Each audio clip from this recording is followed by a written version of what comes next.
Today po, magpo-pollinate ulit tayo kasi sayang naman yung mga mga blooms nila. So ito umpisan natin kay Bambino kasi si Bambino bagamat wala siyang kakayanang magbuntis, meron naman siyang kakayanang magbigay ng pollen. So ayan, si chocolate orange, kukunin natin si si Flame kasi si Flame ang tingkad ng pagka-red niya. So kukunin natin.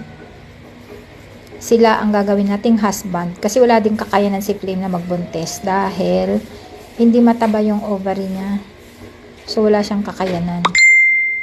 Pero yung pollen niya maganda, fertile yung mga pollen niya. Si Golden Sunshine ito, isa ito sa magiging nanay. Yan. Pero kukunin din natin yung pollen ni Golden Sunshine kasi maganda din siyang father, mother and father, maganda siya. Ito ilalagay natin yung si nga to, yung orange buttercup, orange, si purple buttercup, yan ilalagay natin sa kanya. Ano kayang itsura nila pag nagmix yung purple at yung dilaw, iba-ibang kulay kasi ni Golden Sunshine so yan, gagawin natin siyang mixture of different colors. Sana mabuntis. Ayan, lilipat natin yung mga pollen nila. Ito naman, ililipat natin yung pollen ni Golden Sunshine dyan kay chocolate orange.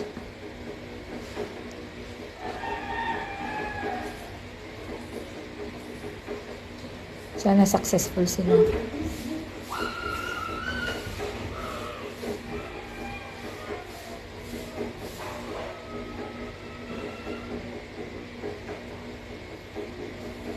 Iba-iba ang ilalagay natin.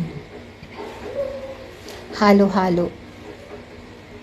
May red, may purple, may pa ba yung mga kinat ko, may yellow. Halo-haloin na lang natin.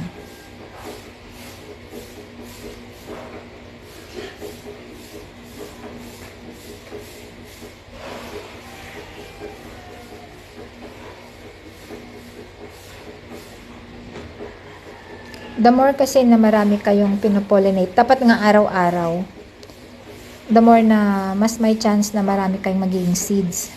Kasi hindi naman lahat successful. Tsambahan lang talaga.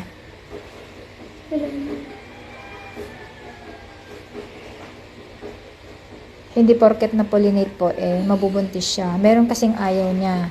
Ayaw niya sa binigay mong husband, ganun.